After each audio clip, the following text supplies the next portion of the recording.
Learning to read and write Chinese is a complex task with many layers, and there is a risk of not seeing the forest for the trees. So let's zoom out a bit and look at the bigger picture.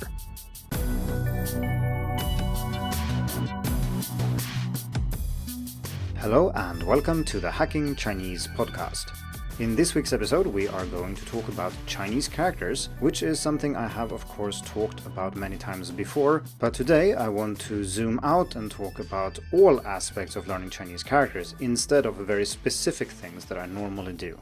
And the reason why I normally talk about very specific things is of course that I've written almost 500 articles about learning Chinese, all available for free on Hacking Chinese. And that means that when I write something new, I obviously find some new angle or something specific that I'm interested in exploring. I rarely write articles that take very basic approaches because that has already been done. But like I said in the introduction, it's sometimes easier to miss the bigger picture because we focus too much on specific problems. So what I will do today is to talk a little bit about everything. And that is quite hard, and we're talking about summarizing several hundred pages of text here, and obviously if I say too much about each thing, it will turn into a giant episode that nobody wants to listen to.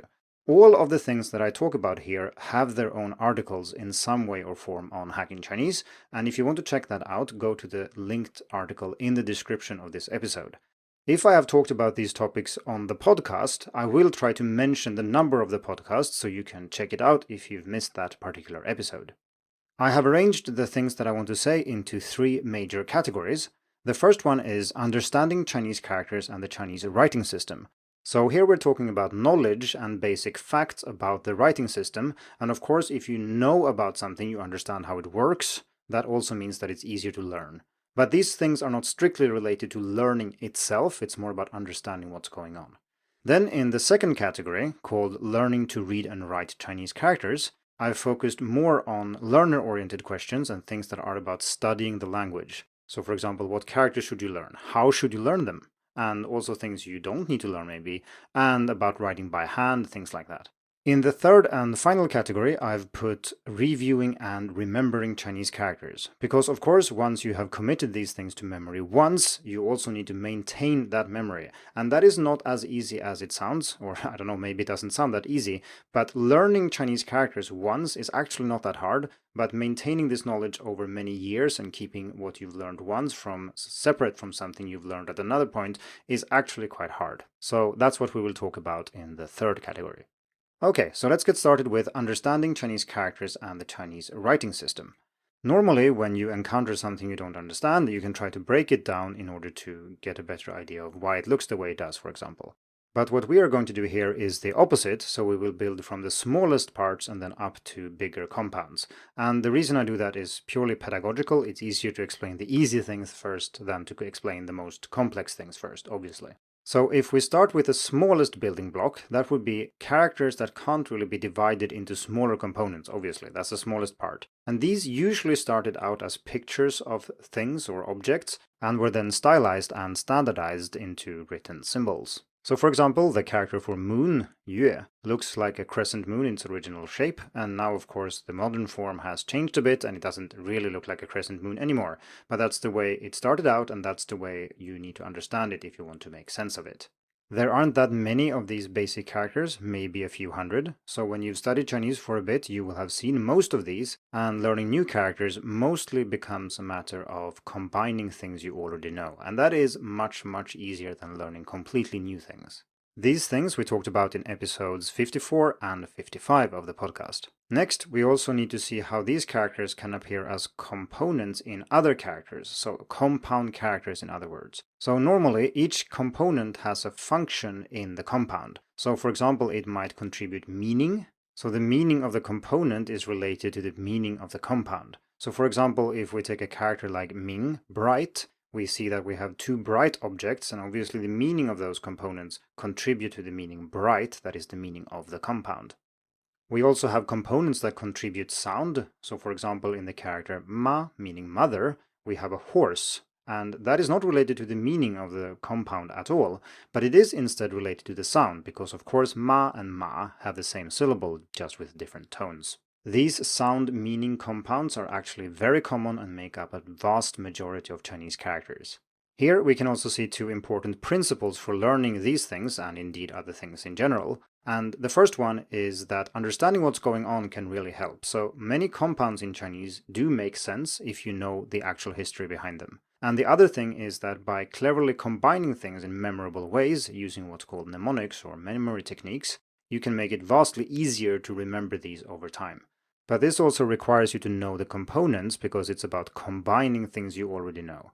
And if you want to learn more about this, you can check out episodes 62 and 63. The next step up in complexity would be Chinese words, and these are usually 2 characters long, but there are words that are only 1 character or that are more than 2 characters too. Now we're not talking about combining components into new characters, but rather just putting characters next to each other and letting them represent sounds or words in the spoken language that are 2 syllables long, or more if there are more characters, obviously. Just like understanding the components in a character can help you learn the character, understanding the individual characters inside of a word makes it much easier to learn the word. And this was explored in 2 recent episodes, namely 71 and 72. So I will leave it at that in this episode. So the main takeaway here is that the building blocks are very important. And that means essentially that there are 2 things you need to learn. 1, the building blocks themselves, and 2, how they fit together. And if you do those 2, learning to read and write Chinese becomes a lot easier. This doesn't necessarily mean that you always have to learn the true history behind every single character and word that you learn. This will be very tedious and sometimes also very difficult. But it does mean that if you struggle to remember something, looking up why it looks the way it does can be extremely helpful. And this of course requires you to know where to look things up, so that's what we're going to talk about now. In general, looking things up in Chinese used to be a pain. I've even taken a course in how to use a dictionary, which seems ridiculous today, but it was actually necessary. Today you can just type how things are pronounced, you can use a scanner on your phone, or you can draw characters on the screen, and you will usually be able to find the characters that you want. If you're a complete beginner and want to know more about this, I suggest you check out How to Look Up Chinese Characters You Don't Know on Hacking Chinese. This is also something we talked about in episode 39. It's also important to realize that when you look something up, if your goal is to, say, use it in a sentence or something like that, you can't just use dictionaries the way you do when you learn, say, French or Spanish, because most things in these languages are still pretty closely related to what we say in English, and there's often a one-to-one mapping between words.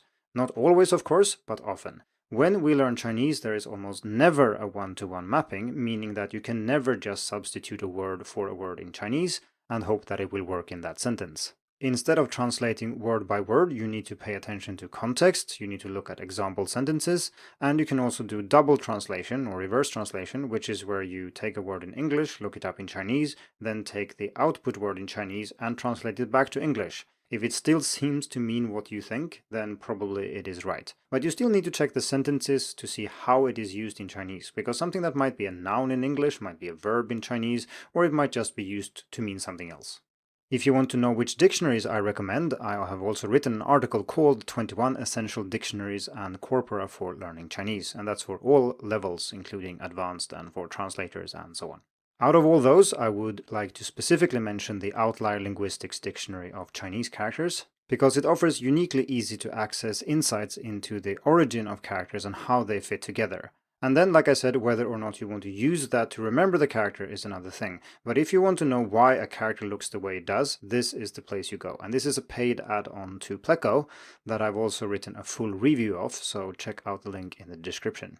Another area that's worth mentioning when it comes to learning characters is how you navigate this multi-layered web that is the Chinese writing system. So, for example, we can zoom in, and that would mean breaking something down into smaller components. So let's say you see an unknown character, you zoom in on it, look at the components, what do they mean, how do they fit together, and so on.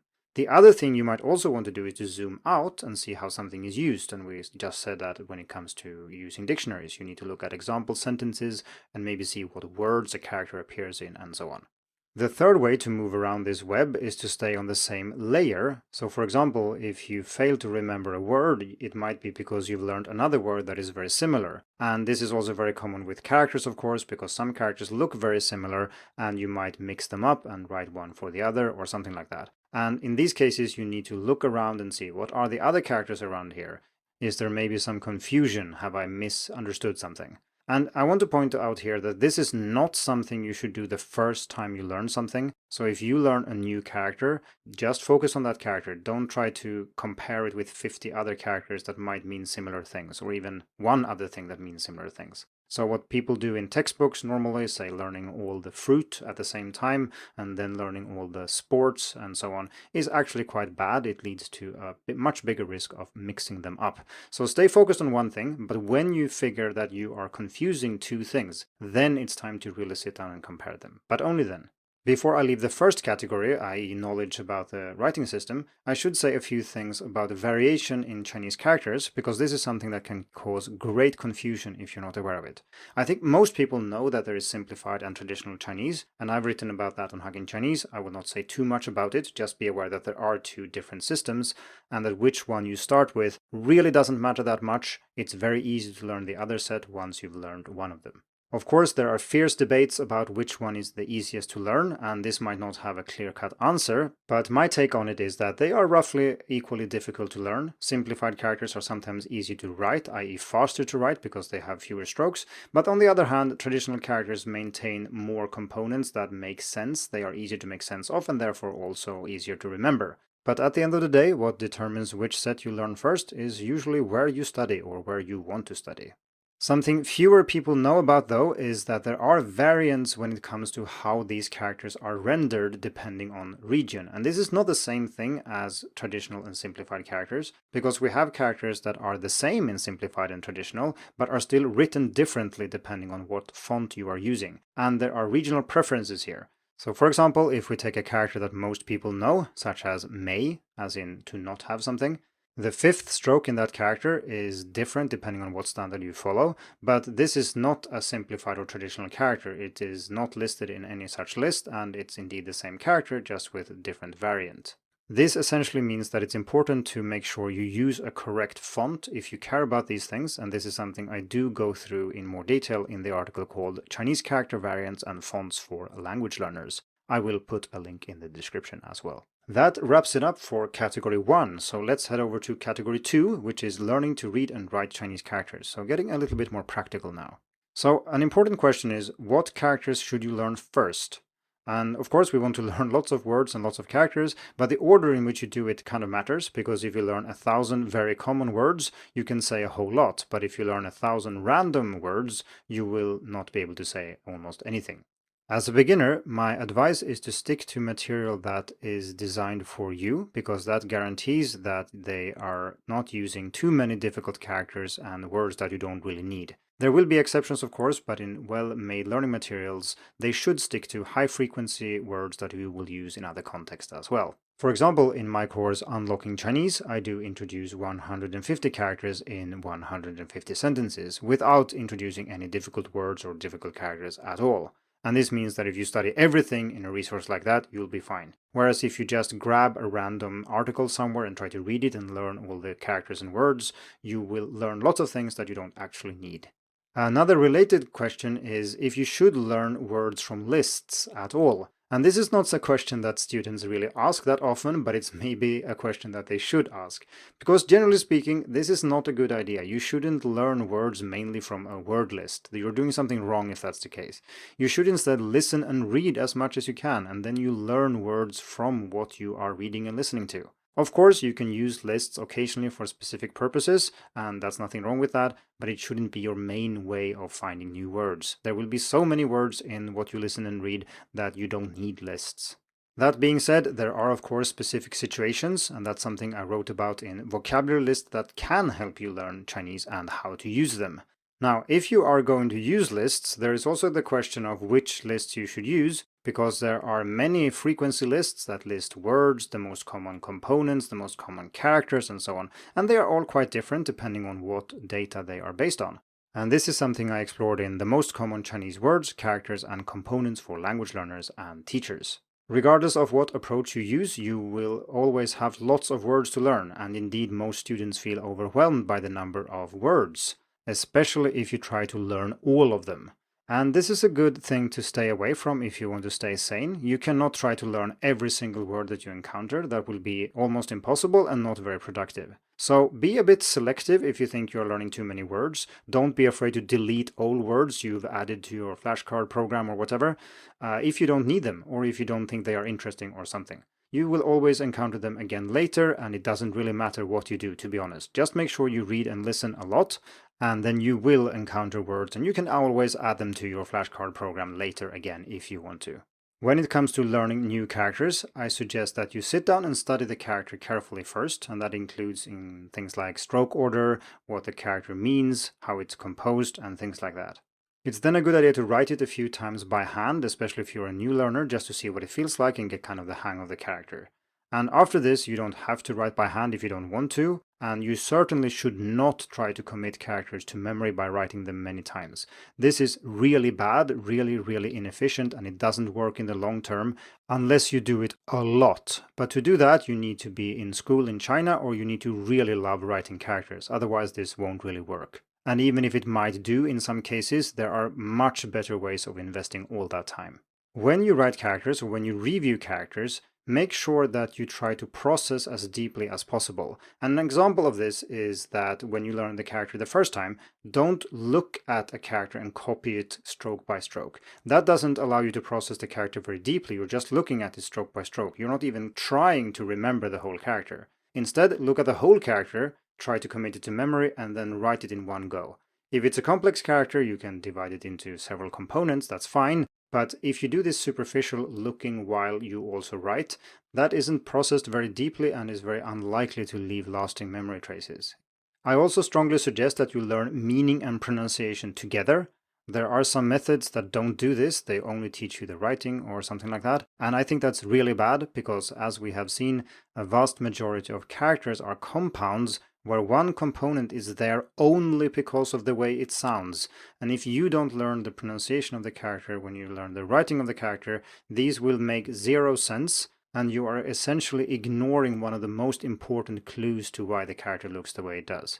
This is of course not the only method you should stay away from, there are many others, and in episode 3 of the podcast I talked about 12 things you really shouldn't do when learning or teaching Chinese characters. This includes things like not learning the pronunciation of radicals, unless they are also common characters on their own of course, not learning the stroke names, and this is something I talked about in episode 69. Even if you don't need to learn the stroke names, and especially not the more exotic combinations of strokes, it's still useful to be able to talk about learning Chinese and Chinese characters in Chinese, because if you do these things in English, like I'm doing now, you're not really improving your Chinese at the same time. This includes learning to talk about Chinese characters the way Chinese people do, and that is certainly not stroke by stroke, but rather by referring to specific components and using some colloquial names for common character parts. And this is something I talked about in the article called How to Talk About Chinese Characters in Chinese, link in the description. Before you invest all your time into writing characters by hand, it's also a good idea to consider your goals and think about how much you actually need handwriting. Is it really necessary to learn how to write all characters by hand?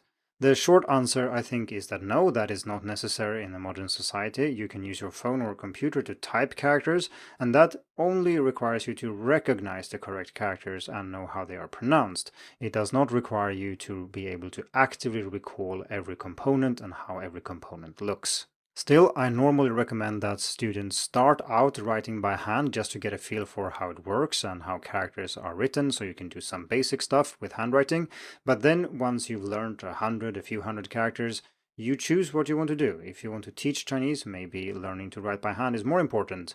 But if you are a normal student and just learn because you want to communicate with people, that rarely requires handwriting today. If you are into handwriting, there are many articles about that on Hacking Chinese already, talking about why it's necessary to learn stroke order, what the best resources for learning stroke order are, and how to improve your Chinese handwriting if you think it looks ugly, which normally isn't a concern. People don't really care about that as long as they can read what you're writing. But if you do care, what should you do?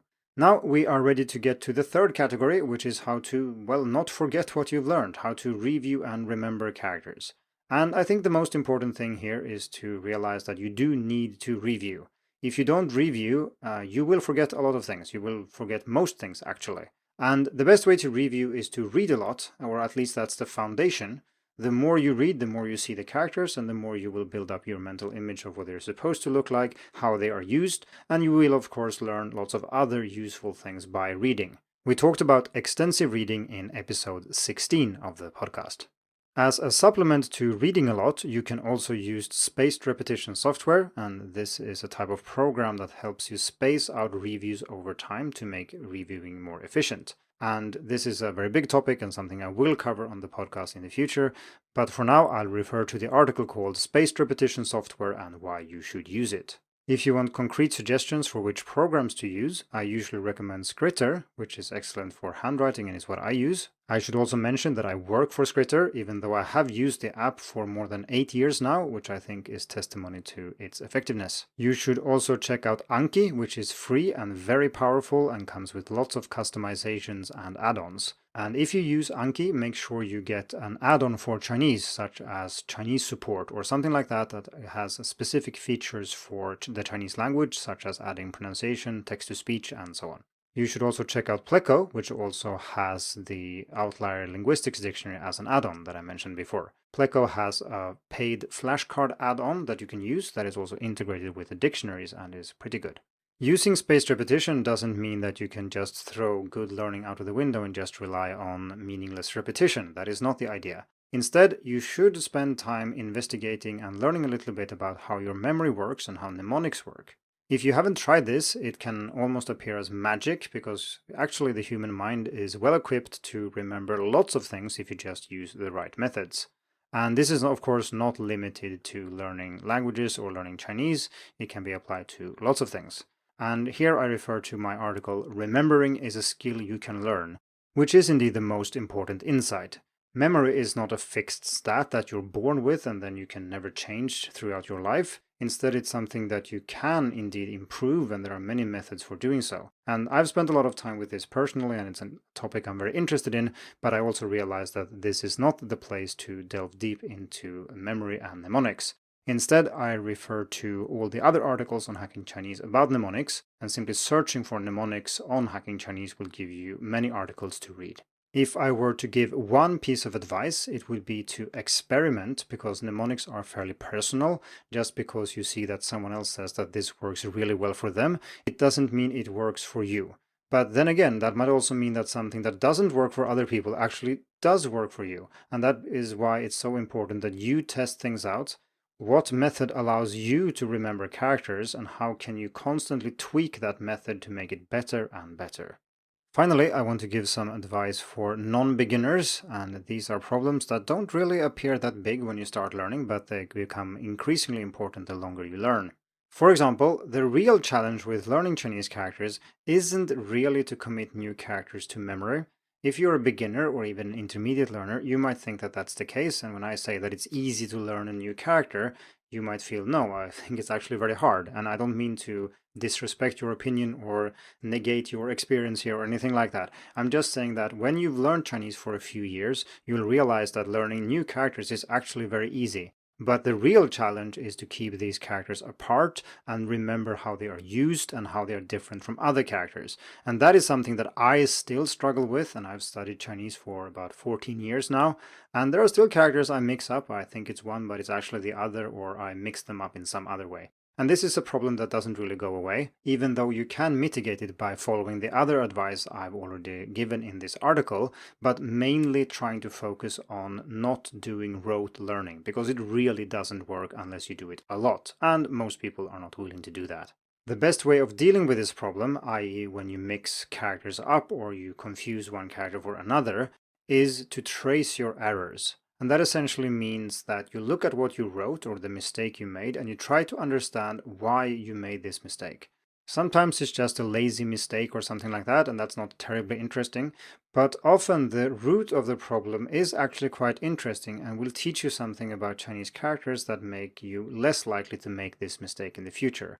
Perhaps the character that you incorrectly wrote does exist, but it means something else and you just mixed them up. Perhaps you mistook a certain component for another component, but when you look into it, you realize that this is actually the phonetic component in that character, and by knowing that, you will never make the mistake again because you've now made that connection between the component and the pronunciation of the character. If you don't spend time tracing your errors, you risk making the same mistakes over and over again because you're relying on just rote learning, and like I said, that doesn't really work unless you do it a lot. If you want examples for this, I've written an article called 7 Mistakes I Made When Writing Chinese Characters and What I Learned from Them. And this is just me doing this kind of tracing for characters that I forgot. So if you're interested in that, check it out. Finally, for long-term success, it's good to have an approach to learning characters that suits your goals. And this is very important. Like I said earlier, if you want to be able to write by hand what you can type, you will need one type of approach. If you don't care so much about that, you can use another approach. You can rely much more on reading and typing. So since I do want to be able to write by hand, I have designed a minimum effort approach that works for me. So the goal here is to write legible characters that are easy to understand. They don't need to be beautiful or anything, I don't really care about that. And then I devised a strategy that allowed me to do that. And I'm not saying that you have to use the same strategy, I'm just saying that you should think about what your goals are and then decide what strategy will allow you to do that. I also use spaced repetition software. Like I said, I use Scritter daily, and this is an essential component, I think, because it allows me to review characters very effectively for maybe 10 minutes a day. And I'm not saying you have to use Scritter, but use some method that allows you to study wherever you are and do it for just short periods of time. It can be very efficient and you get a lot for every minute you spend. The fourth and final component is communicative writing. And this is where you write by hand with the purpose of communicating with others. Because if you think about it, in school and when you take a Chinese course, most of the Chinese you write by hand is not for communicating with other people or even yourself, it's just for practice. So by putting communication into the mix, you make it more real and you make it more valuable. And this can be writing to yourself, so for example taking notes in Chinese or writing a grocery list in Chinese or something like that. It can also be writing with other people, obviously, and if you don't like writing letters, I don't, you can also use the handwriting input on your phone and you just write the characters that you were going to type, which obviously takes longer, but you do also get the reviewing for free, as it were. Okay, so that was a wide-ranging tour through the many different aspects of learning to read and write Chinese, including, of course, characters, words, and so on.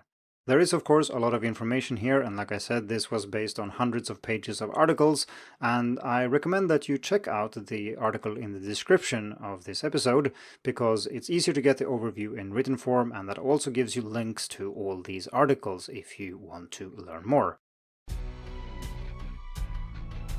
Thank you for tuning in to the Hacking Chinese podcast. If you like this episode, please share it. More information and inspiration about learning and teaching Chinese can be found at hackingchinese.com. See you in the next episode, and until then, good luck with your studies.